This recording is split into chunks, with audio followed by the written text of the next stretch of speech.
Après une journée de repos bien méritée, les concurrents avaient rendez-vous avec la 8e étape de ce Dakar 2012. Au programme aujourd'hui 477 km de spéciale chilienne entre Copiapó et Antofagasta.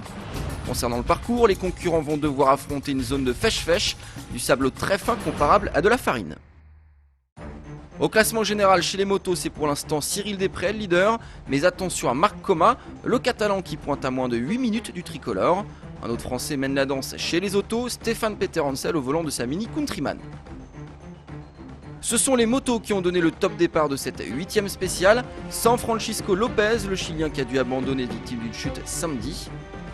En position d'ouvreur, Marc Coma commet une petite erreur de navigation dès les premiers kilomètres et lâche près d'1 minute sur Cyril Desprez.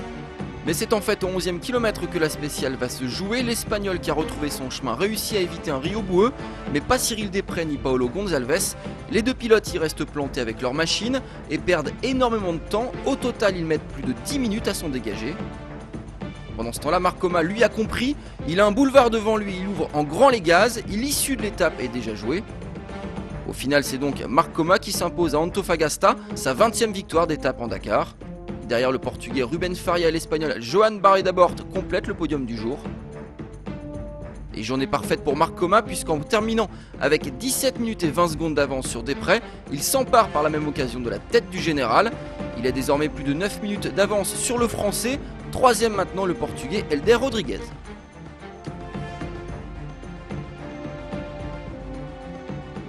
Chez les voitures, ce sont les Hummers de Nasser Al-Attiyah et Robbie Gordon qui ouvrent les hostilités. Les ennuis continuent pour le Qatari puisqu'il est obligé de s'arrêter dès le kilomètre 17 pour réamarrer une roue de secours baladeuse.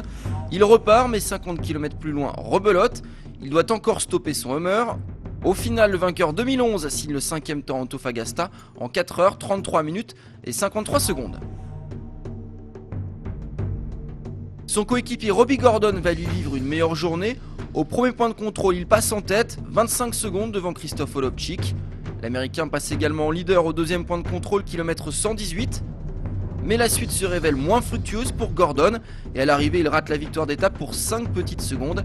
Il se classe deuxième tout de même derrière le vainqueur du jour, un pilote Mini bien entendu.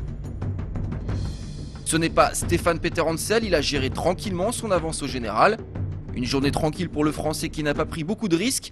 4e à Antofagasta, il est toujours leader du classement final. Deuxième au premier point de contrôle, Christophe Olopchik a perdu ensuite du temps sur le reste de la spéciale. Toujours dans le coup, le Polonais termine finalement 3e aujourd'hui, son temps 4 heures 27 minutes et 48 secondes. En fait, l'auteur du temps scratch se nomme Nani Roma. L'Espagnol a été intraitable dans la dernière partie de la spéciale et s'impose donc sur le fil devant Robbie Gordon. 4e au général avec seulement 12 minutes et 27 secondes de retard sur le leader Stéphane Peter Hansel. Le pilote Mini peut encore rêver à la victoire dimanche.